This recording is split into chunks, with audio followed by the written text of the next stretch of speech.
Sang Kiai, ada dua jalan yang Allah sediakan untuk mendekatkan diri kepadanya.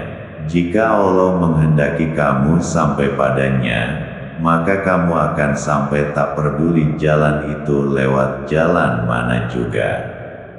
Kadangkala dibukakan kepadamu pintu taat, tetapi tidak dibukakan pintu makbul permintaan. Kadangkala kamu terdorong ke dalam dosa, tetapi dosa itu menjadi sebab menyampaikan kamu kepada Allah Subhanahu wa Ta'ala. Maksiat yang melahirkan rasa hina diri kepada Allah Subhanahu wa Ta'ala dan rasa berhajat kepadanya lebih baik daripada taat yang melahirkan rasa megah dan takabur. Allah Subhanahu wa Ta'ala menyediakan beberapa jalan bagi hambanya untuk mendekatkan diri kepadanya. Ada jalan positif dan ada jalan negatif. Jalan positif adalah jalan taat dan jalan negatif adalah jalan maksiat. Kedua-dua jalan tersebut berbeda pada permulaannya tetapi mempunyai persamaan pada akhirannya. Walau jalan mana yang dilalui ia tidak sunyi dari ujian. Orang yang melalui jalan taat berkemungkinan diuji dengan permintaannya tidak dimakbulkan. Ujian yang seperti ini baik bagi mendidik rohaninya. Biasanya orang yang mengambil jalan taat cenderung untuk melihat kepada amal ketaatannya. Amal ibadat yang dilakukan dengan banyak sangat menyenangkan hatinya. Dia mudah merasakan ketaatannya itulah yang menyampaikannya kepada Tuhan. Dia melihat perubahan yang berlaku pada dirinya dari malas beribadah kepada rajin beribadah. Sifat-sifat yang tidak baik tertanggal darinya. Lalu dia mengaitkan kebaikan yang berlaku pada dirinya dengan amal ibadah yang dikerjakannya. Dia meletakkan pencapaiannya pada amalannya. Dia juga mudah merasakan bahwa dirinya sudah suci bersih, sudah dekat dengan Allah Subhanahu wa Ta'ala dan tentu saja Allah Subhanahu wa Ta'ala memperkenankan segala permintaannya. Tanpa dia menyadari perasaan yang demikian menghalangi kemajuan rohaninya.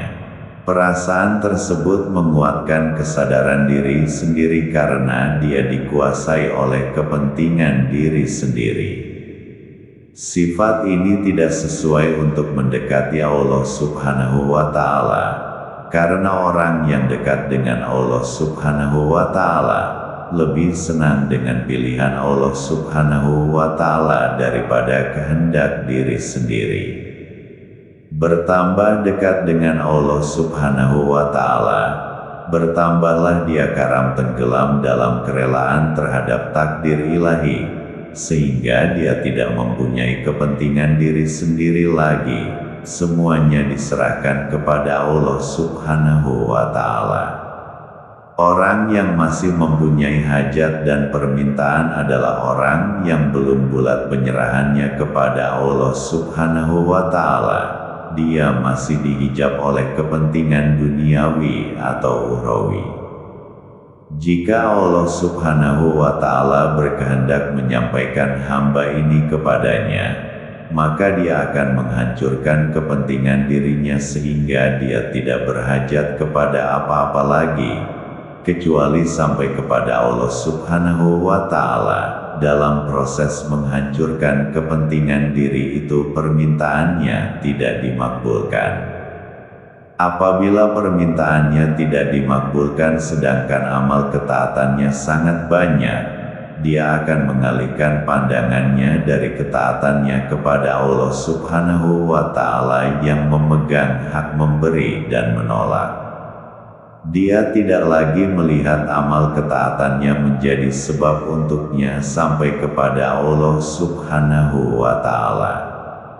Dia akan melepaskan ketergantungan kepada amal ketaatan lalu dia menyerahkan dirinya kepada Allah Subhanahu wa Ta'ala. Penyerahan membawanya ridho dengan apa yang Allah Subhanahu wa Ta'ala takdirkan untuknya. Apabila dia ridho dengan Allah Subhanahu wa Ta'ala dan Allah Subhanahu wa Ta'ala ridho dengannya, maka dia dibawa dekat kepadanya. Masuklah dia ke hadrat Allah Subhanahu wa Ta'ala tanpa sembarang kepentingan diri sendiri. Jalan satu lagi adalah jalan orang yang melakukan kesalahan, dosa dan maksiat. Kebanyakan orang yang sampai kepada Allah Subhanahu wa Ta'ala melalui jalan ini. Syaratnya mereka tidak berputus asa dari rahmat Allah Subhanahu wa Ta'ala. Manusia pertama diciptakan Allah Subhanahu wa Ta'ala, yaitu Adam AS, telah melakukan kesalahan karena tidak berpegang kepada amanat yang Allah Subhanahu wa Ta'ala percayakan kepadanya. Firman Allah Subhanahu wa Ta'ala, kemudian mereka berdua, Adam dan Hawa, memakan buah dari pohon itu, lalu terlihatlah kepada mereka aurat masing-masing, dan mereka mulailah menutupnya dengan daun-daun dari surga, dan dengan itu durhakalah Adam kepada Tuhannya, lalu tersalah jalan dari mencapai hajatnya. Kemudian Tuhannya memilihnya dengan diberi taufik untuk bertaubat, lalu Allah menerima taubatnya serta diberi petunjuk. Ayat 121-122 Surah Toha. Adam AS telah melakukan kesalahan, tetapi beliau AS mengakui kesalahan tersebut dan bertaubat kepada Allah. Allah Subhanahu wa Ta'ala menerima taubat beliau AS dan menjadikan beliau AS sebagai hamba pilihan dan membimbingnya. Apa yang berlaku kepada Adam AS seharusnya menjadi teladan kepada umat manusia semua. Adam AS tidak bersembunyi dari kesalahan dan mengakuinya, tidak mengada-adakan alasan. Beliau AS mengakui dengan jujur akan kesalahannya dan memohon ampunan dari Allah Subhanahu wa Ta'ala serta berserah diri kepadanya. Kesalahan Adam alaihi salam diabadikan di dalam kitab-kitab suci, dibaca oleh semua umat manusia pada semua zaman. Adam AS tidak terkilah karena Allah Subhanahu wa Ta'ala membukakan kesalahannya kepada semua makhluk. Beliau AS tidak meminta Allah Subhanahu wa Ta'ala menyembunyikan kesalahan yang telah dibuatnya itu. Beliau AS ridho dengan apa juga keputusan Allah Subhanahu wa Ta'ala. Apabila seseorang ridho dengan keputusan Allah Subhanahu wa Ta'ala, tidak ada siapa lagi yang ditakutinya kecuali Allah. Sikap yang ditunjukkan oleh manusia umum berbeda dari sikap yang telah ditunjukkan oleh bapa mereka, Adam AS. Biasanya ejekan, sindiran dan kata-kata banyak orang mempengaruhi jiwa seseorang yang pernah berbuat salah. Dia akan berikhtiar bersungguh-sungguh untuk menyembunyikan kesalahannya. Jika kesalahannya diketahui oleh orang lain, dia akan merasa terhina. Manusia umum malu kepada sesama manusia tetapi tidak malu kepada Allah yang selalu melihat perbuatannya. Berbeda dengan Adam alaihi salam, malunya kepada Allah Subhanahu wa Ta'ala membuatnya lupa kepada yang lain dan rela dengan apa juga yang Allah kenakan kepadanya sebagai hukuman. Beliau AS diberikan hukuman yang sangat berat, yaitu dikeluarkan dari surga, tempat yang nyaman, kepada dunia yang penuh dengan kepayahan. Beliau AS menerima kehidupan yang sukar ini dan menghabiskan hayatnya di atas muka bumi dengan berbuat taat kepada Allah. Allah Subhanahu wa Ta'ala memuji sikap tersebut.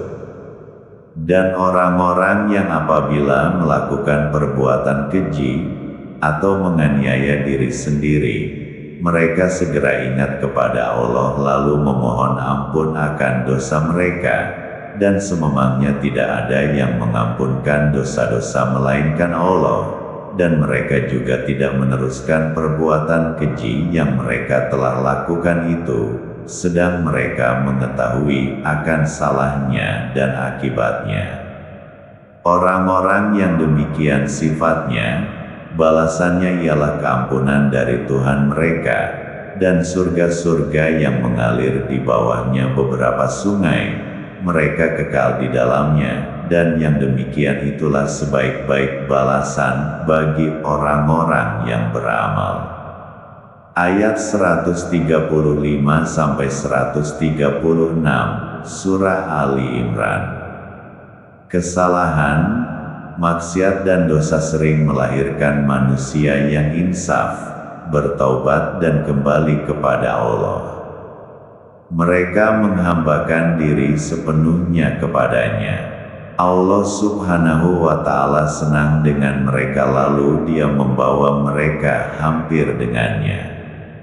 Keadaan mereka jauh lebih baik daripada orang yang pada lahirnya kuat berbuat taat tetapi batinnya diselimuti oleh ujub dan takabur, melihat diri sudah sempurna dan berbangga dengan banyaknya amal yang dikerjakan dan ilmu yang dimiliki. Orang yang ujub dan takabur dijauhkan dari Allah Subhanahu wa Ta'ala, sedangkan mereka menyangka bahwa mereka didekatkan.